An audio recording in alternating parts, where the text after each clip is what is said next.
Lavu, Sir, Lavu please Sri get the krishna house in order, Devarayalu sir. ji. Devarayalu. Sri Lavu Sri. Okay. Please, I will request to all the members This of is a parliament, those who are congratulatory. standing in the gallery, please kindly take your seat. कृपया आप लोग बैठ जाएं. कृपया दूसरे speak. We're not feeling any insecure, but we want कृपया आप सब बैठ to जाएं. be more All right. polite. I will request to everybody, please kindly. We're trying to speak if you can क्यों put the house into the order. आप लोग खड़े हैं? Yeah. कृपया आप लोग बैठ We जाएं. respect you when you're आप speaking. सब लोग We बैठ expect जाएं. the same respect. Please, please. I think so. You should allow to speak to others also, please. Beni बेनहन जी बैठ जाइए. बेनी बेनहन जी बैठ जाइए. Please सब लोग बैठ जाइए. I think so it is not. Sir, don't take It this is not time fair off. to just stand in the gallery. Stand up in the gallery. Please. Lavu Sri. Sir, Now you start. calculate the time from now, sir. Okay. Sir, 50. thank you for giving me this opportunity to speak on such an important discussion, sir. Discussion on 75 years of a glorious journey of Constitution. We can't speak about Constitution without speaking about Dr. Baba Saheb Ambedkar, sir. Across the party lines, we all admire him.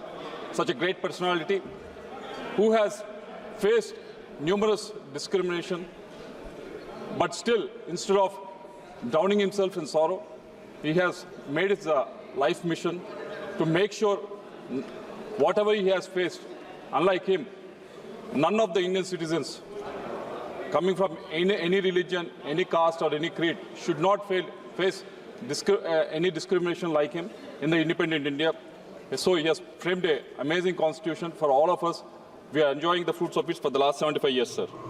And along with Dr. Baba Saheb Ambedkar, there are 389 members who have been inducted into it in the framing of this constitution, sir.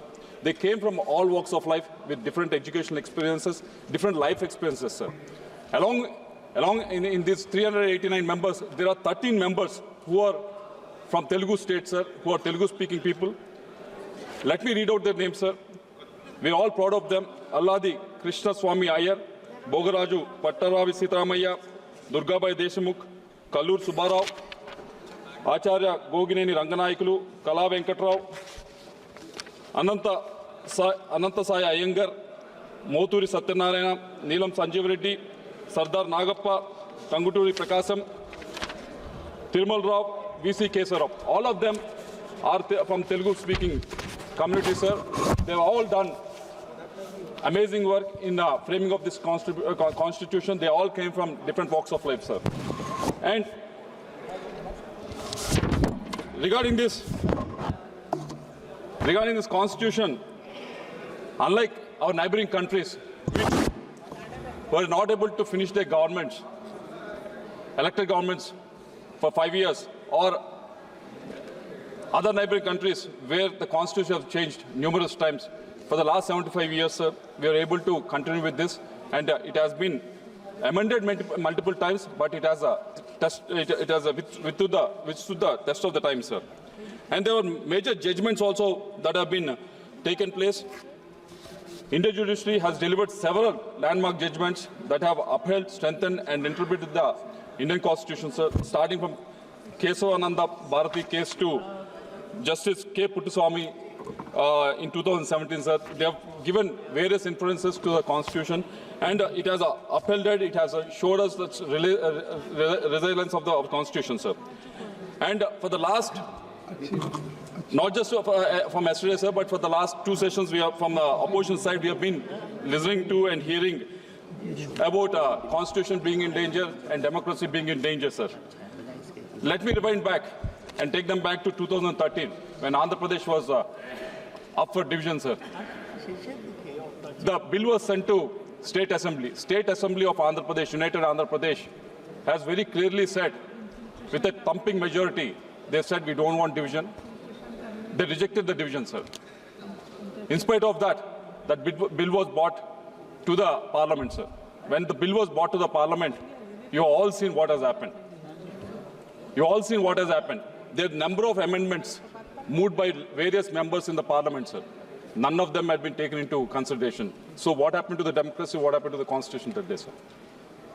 Even when the voting was supposed to happen, in the Parliament, number of members mainly from Andhra Pradesh, they were suspended and thrown out of the parliament, sir. What happened to the democracy? What happened to the constitution that day, sir? Without taking those numbers into consideration, they went for the vote. Even now, if you ask for the data, normally any voting takes place. If not for the first session, every other session, any time the voting happens, either you do it electronically or either you do it manually. But even now, even if you ask for how many people have voted for and how many people have voted against the division of Andhra Pradesh, we still don't have any data, sir. So there's no data. So what happened to the constitution? What happened to the democracy that day, sir? So if Congress keep on lecturing about us, I think they have to look not further than 2030, sir. And again, I'll rewind back to 1984. When in 1982, great N.T. Ramarao garu started Telugu Desam Party, sir. Within 9 months, in a record time, sir, I have enough time, sir, 11 minutes, sir. 11 minutes, but there are two speakers.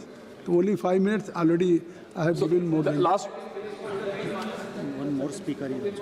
I think so, one more speaker from your party. Speak. So in 1982, when the time constraint is also here. N.T. Ramarao started Telugu Desam Party within 9 months. In a record time, he has formed the government in Andhra Pradesh, sir. After formation of government, within 1 year, in 1984, when Congress was in power in central government, Mr. N.T. Ramarao garu, because he has heart ailment, he went to United States for the heart operation, sir. When he was in USA, again his government was brought down, sir. So I want to question the opposition when they talk about democracy and constitution. What happened to the democracy and constitution that time and that day, sir?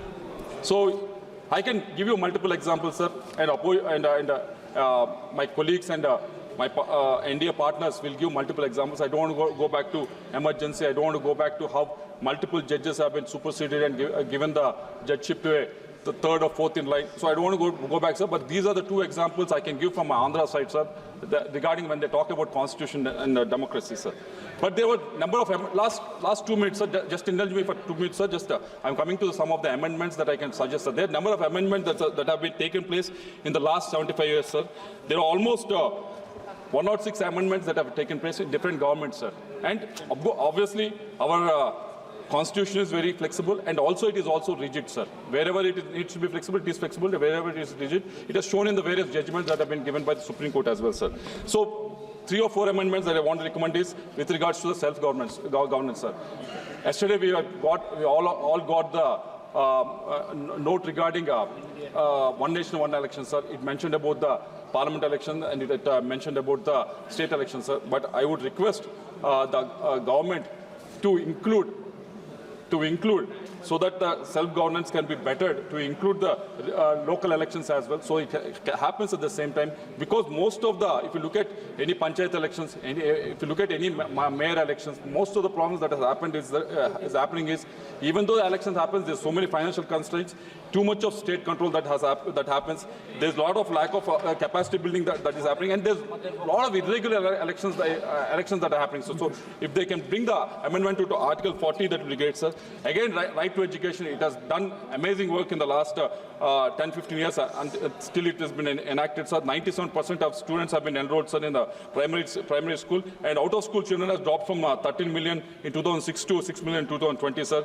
There were a lot of good things that have happened. Empowerment of girls has happened. Reduction in child labor has happened, sir. But as per the ASR report in 2023, there is a lot of lack of reading skills, lack of writing skill, a lot of comprehension skills. All these things, there needs to be improved. There needs to be amendment that needs to be brought. Instead of right to education, it should be reframed as right to quality education under the Article 21A, sir. So last 2 points, sir. And another matter of contention is the delimitation of constituencies. That is supposed to happen in the next 2 years. So the census has to happen, and then the delimitation has to happen. I'll just give you the data, sir. Out of the 4 states, UP, Bihar, Rajasthan and MP, they have 169 seats, sir. They will go, as per the calculation right now with the population census, it will go to 324, sir. That is the increase of 155 seats, sir. Whereas Andhra, Telangana, Tamil Nadu, Kerala, Karnataka, 5 of us put together, it will go only from 129 to 164. That is only a rise of 35 seats, sir. Whereas they get 155 seats, sir. Southern Indian states will get 35 seats. So this will not be helpful in the federalism, sir. So I request, like how we do it for the finances, where the states are doing bad financially, eventually it is given benefit, sir. Same way where the population is decreasing, it should also be given benefit. Sir, last one point, sir. With regards to the governor, sir. With regards to the governor, there are multiple issues that have been raised by various people, sir. Like when the parliament functions, we always get a notice that within 6 months the next session should start, sir. It's the same way the government should also have time limit in assenting the bills that have been passed to him by the chief minister of any state, sir. They should have a definite time limit that amendment need to be taken up, sir. Last point, sir. Last one point, sir. Last one point, sir. I'm finishing it, sir. Last and important point, sir. With regards to the 7th schedule. Under the 7th schedule, there's a very beautifully divided. There's a union list, state list, and concurrent list, sir. But there was it has worked wonderfully in the last 75 years, sir, except for issues regarding water resource management and river disputes. Except these issues, it worked wonderfully, sir. But what the amendments that need to be brought is with the advent of new technologies like AI, cyber security, data protection, online gaming, e-commerce. This all requires not just the state actor and the central actor, sir. So it needs some sort of a amendment so that it can be administered properly. Sir, I'm concluding, sir. Example is when you talk about online gaming, where the state has all the legality, sir. But when the online gaming happens from other countries, that central government has to take it. So if you can brought into that, sir.